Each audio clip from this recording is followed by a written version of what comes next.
তো বন্ধুরা দুপুরে আজকে রান্না হচ্ছে আমরা চাটনি, বুঝতে পেরেছো, আর হচ্ছে মাছের কালিয়া।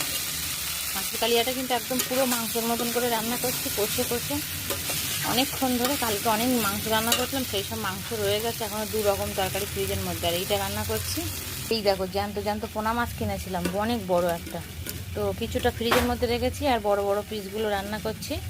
আর এইগুলো 8 পিস মতো রান্না করছি আর 9 পিস মতন ফ্রিজে রেখে দিয়েছি, ও হয়ে যাবে। তো চলো রান্নাটা করে নিই। এই দেখো রান্না করছি কাঠের জালে। কালকে না মাংসটা সেই লেভেলের হয়েছিল, খুব সুন্দর। এখনও 1 গামলার মাংসের তরকারি রয়েছে।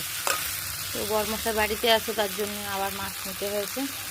তো কষাই কিন্তু প্রায় আমার হয়ে এসছে, এইবার জল দিতে হবে।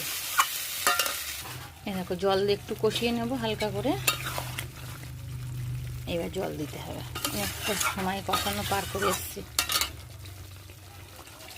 এই জল দিয়ে দিচ্ছি। দেখো এই দেখো জল দিয়ে দিয়েছি, এবার ফুটবে। আর অনেকটা মাছ তো, আর আলু যেহেতু একটু জল বেশি করে দিলাম, অনেকক্ষণ কিন্তু ফুটবে বন্ধুরা, অনেকক্ষণ, যার জন্য জলটা একটু বেশি দিয়েছি। চলো রান্নাটা সেরে নিই, পরে আসছি। তো এই দেখো বন্ধুরা তরকারি কিন্তু টকবক করে ফুটছে। বলেছিলাম না অনেকটা সময় ফুটবে, তো অনেকটা সময় কিন্তু ফুটবে। আর কাঠের জালে রান্নার মজাই আলাদা, বলো। আমার বাবাই ওদিকে কাঠ চালা করছে এইভাবে, এই দেখো। আর আমি এদিকে করছি, আর ওই টালিটা ওই জায়গাটা দিয়ে রেখেছি কেন বলো তো, হাওয়া লাগে তার জন্য, দেখেছো।